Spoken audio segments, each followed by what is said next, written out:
গণহত্যার দায়ে সাবেক প্রধানমন্ত্রী সহ জড়িতদের বিচারের ঘোষণা। আইন উপদেষ্টার বিচারকদের সম্পদের হিসাব দেওয়ার নির্দেশ।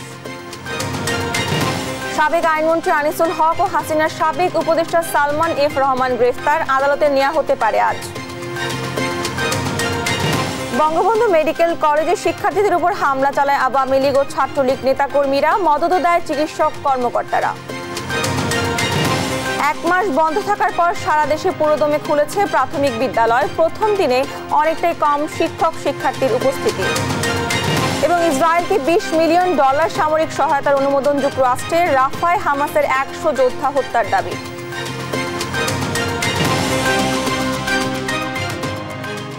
আমন্ত্রণ সংবাদ দুপুরে, দেখছেন শিরোনামগুলো, সঙ্গে আছে আমি ডানা ইসলাম। এবারে বিস্তারিত। কোটা আন্দোলন দমনে গণহত্যায় সরাসরি জড়িত এবং হুকুমদাতাদের আন্তর্জাতিক অপরাধ ট্রাইব্যুনালে বিচার করা হবে বলে জানিয়েছেন আইন উপদেষ্টা ডক্টর আসিফ নজরুল। জানান, এ অপরাধে বিগত সরকারের প্রধানমন্ত্রী সহ সংশ্লিষ্টদের বিচার করা সম্ভব। এ সময় 10 কার্যদিবসের মধ্যে বিচার বিভাগের সবাইকে সম্পদের হিসাব দেওয়ার নির্দেশনা দেন উপদেষ্টা। বিদেশে পাচার হওয়া অর্থ ফেরতে পদক্ষেপ নেওয়ার কথাও জানান তিনি। আরো জানাচ্ছেন আহাদ চৌধুরী। সচিবালয়ে নিজ দপ্তরে সাংবাদিকদের ব্রিফ করেন আইন, বিচার ও সংসদ বিষয়ক উপদেষ্টা ডক্টর আসিফ নজরুল। এ সময় বিভিন্ন ইস্যুতে কথা বলেন তিনি। শুধুমাত্র আমাদের মন্ত্রণালয়ে কোটা আন্দোলন ঘিরে জুলাই ও আগস্টে যে গণহত্যা হয়েছে তাতে জড়িত সবাইকে মানবতা বিরোধী অপরাধে বিচারের আওতায় আনার ঘোষণা দেন আইন উপদেষ্টা। জানান, সাবেক সরকার প্রধানকেও ছাড় দেওয়া হবে না। আমরা জুলাই গণহত্যা বলতে আমি অগাস্টের প্রথম 5 দিনের গণহত্যার কথা বোঝাচ্ছি। এটার জন্য দায়ী যে ব্যক্তিবর্গ আছেন উনাদের বিচারের জন্য আন্তর্জাতিক অপরাধ ট্রাইব্যুনালে উনাদের বিচারের জন্য আমরা ইতিমধ্যে একটা ছোটখাটো গবেষণার মতো করে দেখেছি। এই আইনের অধীনে এই হত্যাকাণ্ডের সাথে জড়িত ব্যক্তিরা এবং যারা আদেশ দিয়েছেন, বিভিন্নভাবে সহযোগিতা করেছেন, তাদের সকলকে বিচারের আওতায় আনা সম্ভব। বিগত সরকারের সর্বোচ্চ পর্যায়ে ব্যক্তিদের সংশ্লিষ্টতা খতিয়ে দেখে উনাদেরও বিচার করা সম্ভব বলে এটা আমরা মনে করছি। আয়নাঘরে ক্ষতিগ্রস্তরাও গুমের মামলা করতে পারবে জানিয়ে তিনি বলেন, সাইবার সিকিউরিটি আইন সহ নিবর্তনমূলক সব আইন সংশোধন বা বাতিল করা হবে। সাগররণী হত্যার বিচারের আশ্বাসও দেন তিনি। বিচার বিভাগে কর্মরত সবাইকে 10 কার্যদিবসের মধ্যে দেশে বিদেশে থাকা স্থাবর অস্থাবর সম্পত্তির হিসাব দেওয়ার নির্দেশ দেন উপদেষ্টা। বিচার বিভাগে কর্মরত সবাইকে 10 কার্যদিবসের মধ্যে দেশে বিদেশে থাকা স্থাবর অস্থাবর সম্পত্তির হিসাব দেওয়ার নির্দেশ দেন উপদেষ্টা। সকল বিচার বিভাগীয় কর্মকর্তা এবং তাদের পরিবারের সদস্যদের দেশে বিদেশে অবস্থিত স্থাবর অস্থাবর সম্পত্তির হিসাব বিবরণী আগামী 10 কর্মদিবসের মধ্যে দাখিল করার নির্দেশ দিয়েছি। কোটা আন্দোলন ঘিরে সব মামলায় চলতি মাসেই প্রত্যাহারের ঘোষণাও দেন আইন উপদেষ্টা। আহাদ চৌধুরী, দেশ টিভি, ঢাকা। হত্যা মামলায় সাবেক প্রধানমন্ত্রী শেখ হাসিনার বেসরকারি শিল্প ও বিনিয়োগ উপদেষ্টা সালমান এফ রহমান ও সাবেক আইনমন্ত্রী আনিসুল হককে 7 দিনের রিমান্ডে চাইবে পুলিশ। যে কোনো সময় তাদের আদালতে নেওয়া হবে। মঙ্গলবার সন্ধ্যায় তাদের গ্রেফতারের কথা নিশ্চিত করেন ঢাকা মেট্রোপলিটন পুলিশের কমিশনার মোহাম্মদ মাইনুল হাসান। জানান, গোপন তথ্যের ভিত্তিতে নৌপথে পলায়নরত অবস্থায় ঢাকার সদরঘাট এলাকা হতে সালমান এফ রহমান ও সাবেক আইনমন্ত্রী আনিসুল হককে আটক করা হয়। তাদেরকে নিউ মার্কেট থানার কর মামলায় গ্রেফতার দেখানো হয়, নেওয়া হয় ঢাকা মহানগর গোয়েন্দা কার্যালয়ে।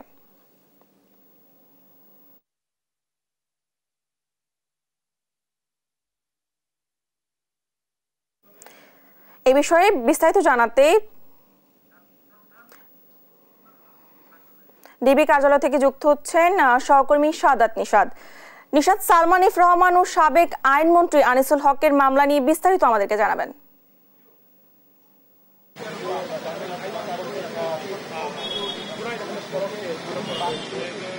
জি, যেমনটি বলছিলেন, আসলে গতকালকে সাবেক প্রধানমন্ত্রী শেখ হাসিনার শিল্প ও বিনিয়োগ উপদেষ্টা সালমান এফ রহমান এবং একই সাথে সাবেক আইনমন্ত্রী আনিসুল হক দুজনকেই যে ডিএমপি আমাদেরকে যে সূত্র নিশ্চিত করেছে, তাদেরকে সদরঘাট যে টার্মিনাল রয়েছে সেখান থেকে তাদেরকে পোস্টকার্ডের মাধ্যমে গ্রেফতার করা হয় এবং তার পরবর্তীতে তাদেরকে যে নিউ মার্কেট থানা রয়েছে নিউ মার্কেট থানায় হস্তান্তর করা হয়।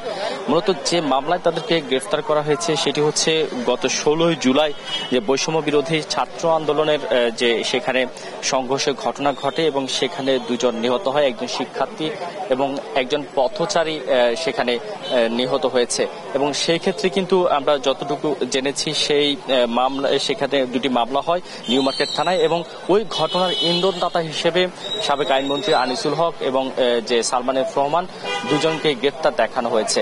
তো তাদেরকে আজকে সিএমএম আদালতে নেওয়া হবে এবং বর্তমানে তাদেরকে ডিবি কার্যালয়ে রাখা হয়েছে। গতকালকে তাদেরকে গ্রেফতার করে ডিবিতে নিয়ে আসা হয় এবং সেই ক্ষেত্রে যে আমরা যদি একটু জানিয়ে রাখি সেই ক্ষেত্রে তাদেরকে গতকাল রাতে এখানে ডিবি কার্যালয়ে রাখা হয়েছে এবং এখন পর্যন্ত তারা ডিবির হেফাজতে রয়েছে।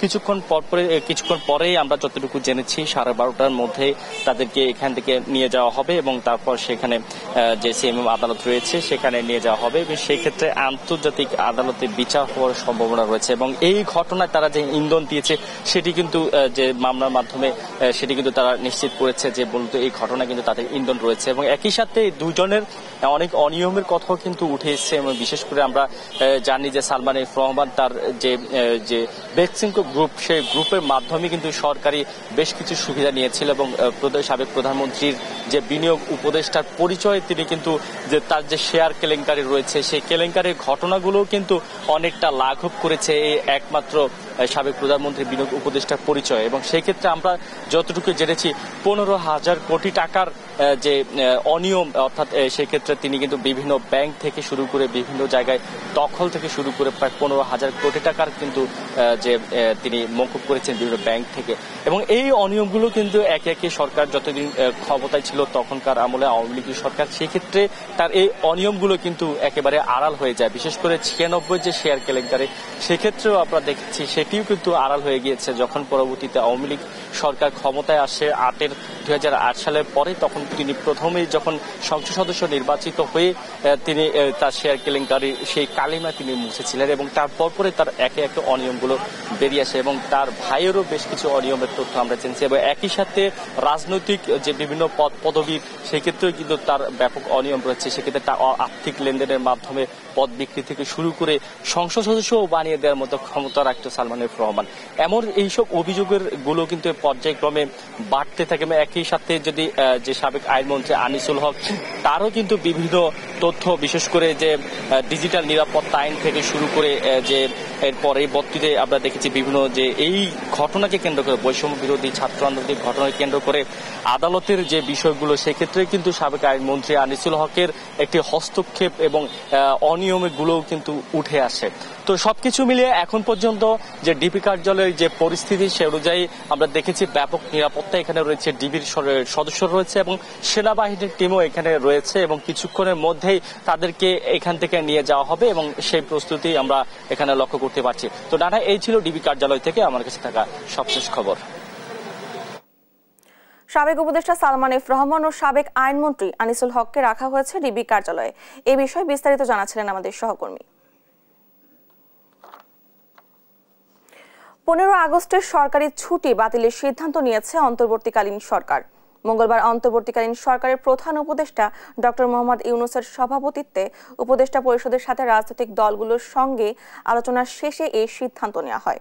মন্ত্রিপরিষদ বিভাগের এক বিজ্ঞপ্তিতে জানা যায়, উপদেষ্টা পরিষদের আজকের বৈঠকে বেশ কয়েকটি সিদ্ধান্ত হয়। এর মধ্যে একটি 15 আগস্টের সাধারণ ছুটি বাতিলের সিদ্ধান্ত হয়। বঙ্গবন্ধু শেখ মুজিবুর রহমানকে সপরিবারে হত্যার দিনটি জাতীয় শোক দিবস হিসেবে পালন করে আসছিল শেখ হাসিনার সরকার।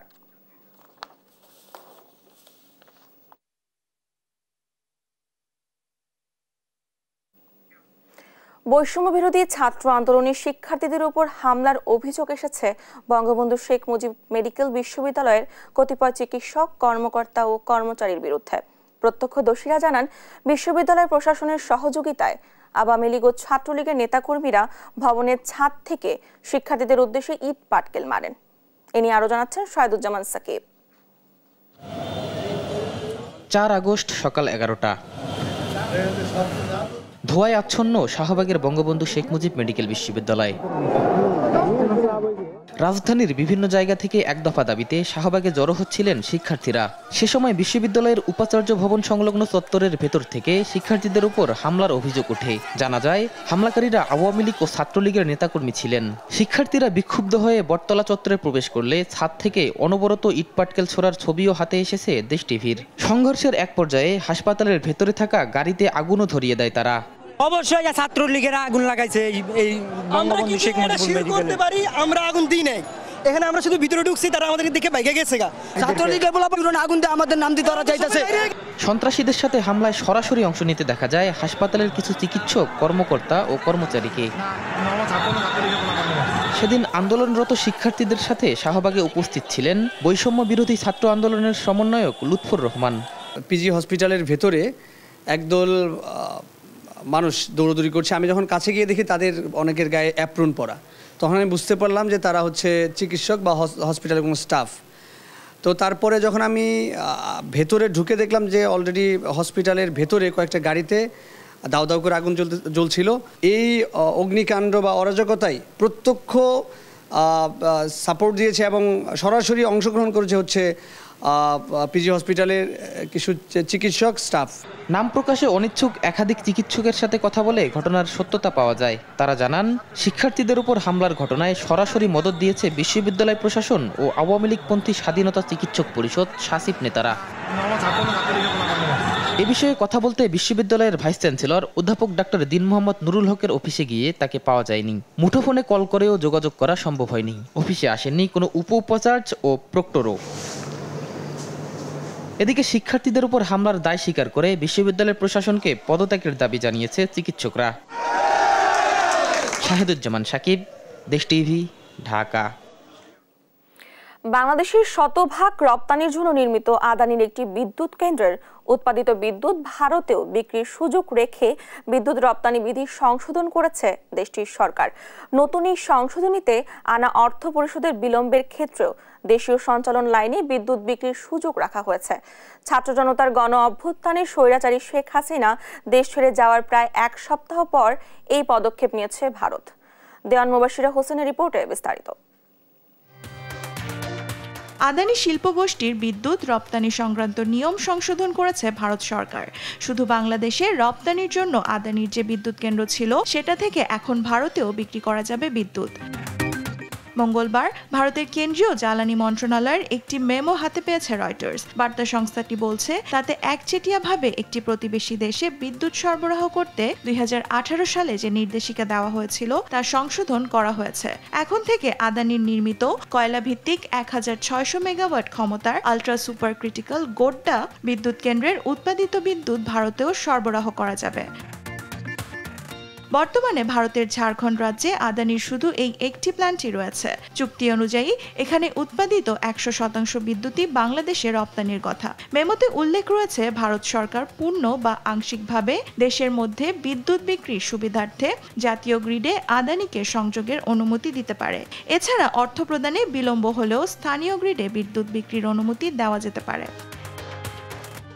শিক্ষার্থীদের কোটা সংস্কার আন্দোলনের মুখে বাংলাদেশের ক্ষমতাচ্যুত প্রধানমন্ত্রী শেখ হাসিনা ভারতে পালিয়ে যাওয়ার প্রায় এক সপ্তাহ পর এই পদক্ষেপ গ্রহণ করেছে দিল্লি। এই পদক্ষেপের ফলে ভবিষ্যতের সব রপ্তানি প্রকল্প ও সারা দেশে ক্রমবর্ধমান বিদ্যুতের চাহিদা মেটাতে সাহায্য করবে বলে জানান আদানি গ্রুপের এক মুখপাত্র।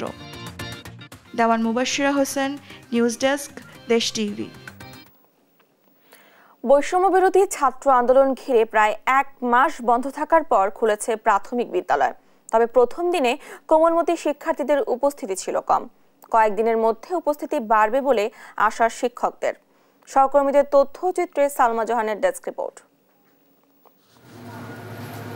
কোটা সংস্কার ও ছাত্র জনতার আন্দোলন ঘিরে প্রায় এক মাস বন্ধ থাকার পর আজ সব প্রাথমিক বিদ্যালয় খুলেছে। উৎসব মুখর পরিবেশে নোয়াখালীতে শুরু হয়েছে প্রাথমিক বিদ্যালয়ের পাঠদান। তবে শিক্ষার্থীদের উপস্থিতি অন্য সময়ের তুলনায় কম। 5 আগস্ট স্বৈরশাসক শেখ হাসিনার পতনের পর 6 আগস্ট লক্ষ্মীপুরে প্রাথমিক বিদ্যালয় খুললেও উপস্থিতি কম ছিল। তবে এখন বেড়েছে কোমলমতি শিক্ষার্থীদের উপস্থিতি।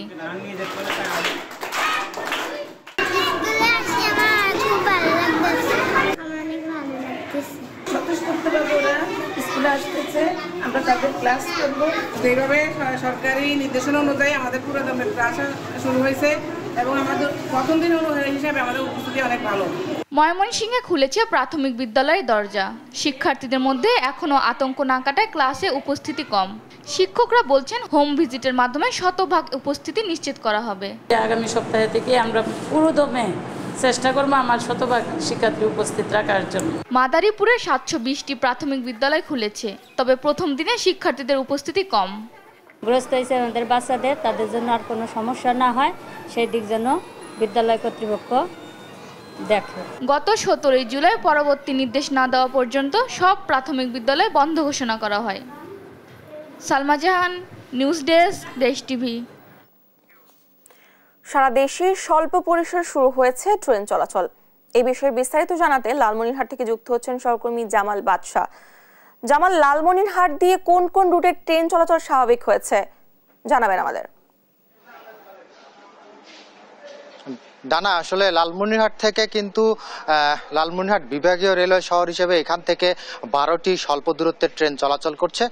যদি বলতে চাই যে লালমনিরহাটের বুড়িমারি থেকে পার্বতীপুর এবং লালমনিরহাট রেলওয়ে স্টেশন থেকে দিনাজপুর সহ বেশ কয়েকটি রেল রুটে সর্বমোট 12টি ট্রেন যাতায়াত করছে। তবে এ পর্যন্ত কিন্তু আন্তনগর কোনো ট্রেন চলাচল শুরু করেনি। তো আমাদের স্টেশন কর্তৃপক্ষ আমাদেরকে জানিয়েছেন যে আগামীকালকে লালমনিরহাট থেকে কোনো আন্তনগর ঢাকার উদ্দেশ্যে ছেড়ে না গেলে কিন্তু রংপুর থেকে রংপুর এক্সপ্রেস ঢাকার উদ্দেশ্যে ছেড়ে যাবে। তবে লালমনিরহাট এক্সপ্রেস আগামী শনিবার থেকে চলাচলের সম্ভাবনা রয়েছে বলে রেলওয়ে কর্তৃপক্ষ আমাদেরকে নিশ্চিত করেছেন। আরেকটি বিষয় জানাতে চাই যে লালমনিরহাট থেকে কিন্তু সর্বমোট 2টি আন্তনগর এক্সপ্রেস ঢাকার উদ্দেশ্যে ছেড়ে যায়। তবে একটি ট্রেন আগামী শনিবার চালু হলে অর্থাৎ বুড়িমারি এক্সপ্রেস নিয়ে কিন্তু অনেকটাই শঙ্কা রয়েছে। রেলওয়ে কর্তৃপক্ষের যে কর্মকর্তা রয়েছেন তাদের সাথে আমরা কথা বলেছি, তারা আমাদেরকে জানিয়েছেন যে লালমনিরহাট থেকে বুড়িমারি এক্সপ্রেস ঢাকার উদ্দেশ্যে যে ছেড়ে যায় সেটি কিন্তু বুড়িমারি থেকে যাচ্ছিল না, সেটি লালমনিরহাট স্টেশন থেকে ঢাকাগামী ট্রেন হিসেবে যাতায়াত করছিলেন। তবে নাম বুড়িমারি এক্সপ্রেস হলে বুড়িমারিতে কিন্তু দীর্ঘদিন ধরে চালুর পর থেকেই যাতায়াত করছে না।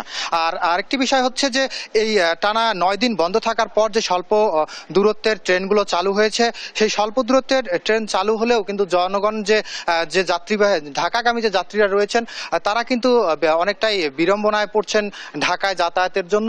আরেকটি বিষয় জানাতে চাই যে রেলওয়ে কর্তৃপক্ষ জানিয়েছেন যে বুড়িমারি এক্সপ্রেস নিয়ে চালু করার বিষয়ে কিন্তু তাদের কাছে কোনো ধরনের নির্দেশনা আসেনি। তবে এটি বন্ধ থাকতে পারেও একটা আশঙ্কা করা হচ্ছে বলে এই লালমনিরহাটের যে যাত্রীরা রয়েছেন এবং স্টেশনের নাম প্রকাশে অনিচ্ছুক অনেক কর্মকর্তা জানিয়েছেন যে বুড়িমারি এক্সপ্রেস ট্রেনটিও কিন্তু বন্ধ হয়ে যেতে পারে, যেহেতু রেলওয়ে কর্তৃপক্ষ লালমনিরহাট রেলওয়ে স্টেশন কর্মকর্তাদেরকে এই বুড়িমারি এক্সপ্রেস চালুর বিষয়ে কোনো নির্দেশনা দেয়নি।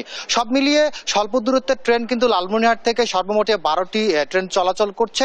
তবে আন্তনগর ট্রেন না থাকায় ঢাকাগামী যাত্রীরা নানা ধরনের বিড়ম্বনায় পড়ছেন। এই ছিল লালমনিরহাট রেলওয়ে স্টেশন থেকে সর্বশেষ খবর। ডানা, সারা দেশে স্বল্প পরিসরে শুরু হয়েছে ট্রেন চলাচল। এই বিষয়ে বিস্তারিত জানাচ্ছিলেন লালমনিরহাট থেকে আমাদের সহকর্মী। আইন শৃঙ্খলা রক্ষায় কাজে যোগ দিয়েছেন পুলিশ সদস্যরা। এ নিয়ে আরো জানাতে বগুড়া থেকে যুক্ত হচ্ছেন সহকর্মী সঞ্জু রায়। সঞ্জু, পুলিশ সদস্যরা কাজে যোগদান দেওয়ার পরে এখন বগুড়ার আইন শৃঙ্খলা পরিস্থিতি কেমন দেখছেন? জানা, উত্তরের প্রাণকেন্দ্র বগুড়ায় কিন্তু অনেকটাই স্বাভাবিক হয়ে এসেছে আইন শৃঙ্খলা পরিস্থিতি। ইতিমধ্যে বগুড়ার 12টি থানায় কিন্তু আনুষ্ঠানিকভাবে পুলিশের কার্যক্রম শুরু হয়েছে। যদিও এর মাঝে শুধুমাত্র বগুড়া সদর থানায় যেহেতু অবকাঠামোগত তাদের একটি বেশ ভালো ক্ষতি হয়েছে, সদর থানার কার্যক্রমটি পরিচালিত হচ্ছে জেলা গোয়েন্দা শাখার কার্যালয় থেকে। তবে 12টি থানার যে সাধারণ মানুষের অভিযোগ কিংবা সাধারণ ডায়েরি তা কিন্তু ইতিমধ্যেই পুলিশ কিন্তু নিতে শুরু করেছে এবং মাঠে তাদের টহল কার্যক্রমও কিন্তু শুরু করেছে। এবং বগুড়া শহরে গেল কয়েকদিন কিন্তু টানা সাধারণ শিক্ষার্থীরাই ট্রাফিক নিয়ন্ত্রণে কিন্তু তারা ভূমিকা রেখেছে। আজকেও কিন্তু আমরা শহরে দেখেছি যে ট্রাফিক পুলিশের সদস্যদের পাশাপাশি মাঠে রয়েছে সাধারণ শিক্ষার্থীরা। বিভিন্ন পয়েন্টে তারা কিন্তু এখনো দায়িত্ব নিয়ে কাজ করছে, পাশাপাশি দায়িত্ব পালন করছে স্কাউট, বিএনসিসি এবং রেড ক্রিসেন্টের সদস্যরাও। একটি বিষয় আসলে ডানা, যে বগুড়া উত্তরবঙ্গের প্রবেশদ্বার। আইন শৃঙ্খলার পরিস্থিতির কথা যদি বলি, যে এই শহর কিন্তু বরাবরই উত্তপ্ত থাকতো পরিবহন সেক্টরের চাঁদাবাজি, সড়ক স্ট্যান্ড দখল করে চাঁদাবাজি থেকে শুরু করে যে রাজনৈতিক যে বিভিন্ন ছত্রছায়ায় যে অপরাধগুলো হতো, সেই কারণে উত্তরের প্রবেশদ্বার এই বগুড়ায় কিন্তু গেল কয়েকদিন থেকে কিন্তু এই সকল ক্ষেত্রেই স্বস্তি এসেছে। আজ কিন্তু এই জেলায় কোনো জায়গাতে আমরা গেল কয়েকদিনে কোনো চাঁদাবাজির কোনো তথ্য পাইনি এবং স্ট্যান্ডগুলোতেও এখন কিন্তু হয়েছে প্রভাব মুক্ত। কিন্তু একটি বিষয়, পুলিশ যেহেতু নেমেছে 2-1 দিন হলো এবং তারা যে রাত্রের যে টহল কার্যক্রম তারা যেটি সেনাবাহিনীর পাশাপাশি তারা করছে, তারপরেও সাধারণ মানুষের মাঝে যে ডাকাত এবং ছিনতাইয়ের আতঙ্ক তা কিন্তু এখনো কিছুটা রয়ে গেছে। তবে স্বস্তির যে খবর, এখনো কিন্তু এলাকার বিভিন্ন এলাকায় ছাত্র জনতা তারা কিন্তু দলে দলে ভাগ হয়ে তারা টহল কার্যক্রম চালাচ্ছে এবং বগুড়ার জলসীতলা এলাকায় আমরা প্রতি রাতেই কিন্তু দেখতে পারি যে বগুড়ার সাধারণ শিক্ষার্থীরা তারা টহল কার্যক্রম চালাচ্ছে এবং প্রতি রাতেই দেখি শহরের বিভিন্ন এলাকায় কোথাও না কোথাও চোর বা ছিনতাইকারী ধরা পড়ছে ছাত্র জনতার হাতে। এটি কিন্তু সত্যি একটি ইতিবাচক পন্থা। তবে জেলা পুলিশ সুপার জাকির হাসানের সাথে আমার কথা হয়েছে, তিনি যেটি বলছেন যে আর অল্প কিছুদিনের মধ্যেই উত্তরের এই প্রাণকেন্দ্র বগুড়ায় আইন শৃঙ্খলা পরিস্থিতি সম্পূর্ণরূপে স্বাভাবিকভাবে ফিরে আসবে এবং মানুষের মাঝেও স্বস্তি ফিরবে। ডানা, বগুড়ার আইন শৃঙ্খলা পরিস্থিতি নিয়ে আজকে আমার কাছে এটি ছিল সর্বশেষ। বগুড়ার আইন শৃঙ্খলা পরিস্থিতি জানাচ্ছিলেন আমাদের সহকর্মী। সরকার পতনের পর থেকে লাপাত্তা ময়মনসিংহের মুক্তাগাছার মেয়র বিল্লাল হোসেন সরকার, যার বিরুদ্ধে রয়েছে দখল, চাঁদাবাজি ও নিয়োগ বাণিজ্যের অভিযোগ। মতের অমিল হলেই মামলা হামলায় হয়রানি করতেন মানুষকে। বেপরোয়াই মেয়র পালিয়ে যাওয়ায় স্বস্তি ফিরেছে স্থানীয়দের মাঝে। সহকর্মী ইলিয়াস আহমেদের প্রতিবেদন জানাচ্ছেন আপন অপু। ময়মনসিংহ মুক্তাগাছার আতঙ্ক মেয়র বিল্লাল হোসেন সরকার। পলাতক হাসিনা সরকার পতনের সঙ্গে সঙ্গে দিয়েছেন গা ঢাকা। ৮০ দশকের মাঝামাঝি জাতীয় পার্টির মাধ্যমে রাজনীতিতে আসেন ঘানি শ্রমিক বিল্লাল। ১৯৯৮-এ যোগ দেন যুবলীগে। ২০০৫ সালে হন উপজেলা আওয়ামী লীগের সাধারণ সম্পাদক, হয়ে ওঠেন বেপরোয়া। আর ২০২১ সালে পৌর মেয়র হয়ে বিস্তার করেন একচ্ছত্র আধিপত্য। জমি দখল, চাঁদাবাজি, নিয়োগ বাণিজ্য করে কামিয়েছেন কয়েকশো কোটি টাকা। মুক্তাগাছা শহরে বানিয়েছেন বিলাসবহুল ডুপ্লেক্স বাড়ি। রয়েছে ময়মনসিংহ শহরে একাধিক ফ্ল্যাট সহ কানাডায় বাড়ি। বিল্লালের পলায়নে বন্ধ হয়েছে পরিবহনে চাঁদাবাজি ও হয়রানি। খুশি খেটে খাওয়া মানুষ। বিল্লাল সরকার আগে চাঁদা নিত, এখন নাই কারণে চাঁদাটা বন্ধ হয়েছে।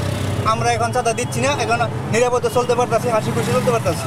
পুরা মুক্তাগাছা চালাইছে বিল্লাল সরকারে, দেশটারে ধ্বংস করছে। আঙুর মুক্তাগাছা একসময় চিন্তাই ছিল না, এই বিল্লাল সরকারের চিন্তায় পর্যন্ত আনছে। রাজনীতির নামে লুটপাট করে যারা দুর্নীতির পাহাড় গড়েছে তাদের বিচারের দাবি সচেতন নাগরিকদের। যারাই রাজনীতির নামে লুটপাট করেছে, টাকার পাহাড় গড়েছে, সম্পদ গড়েছে এবং অবৈধভাবে দেশের অর্থ বিদেশে পাচার করেছে, এদের ধরে দৃষ্টান্তমূলক শাস্তি দিবে।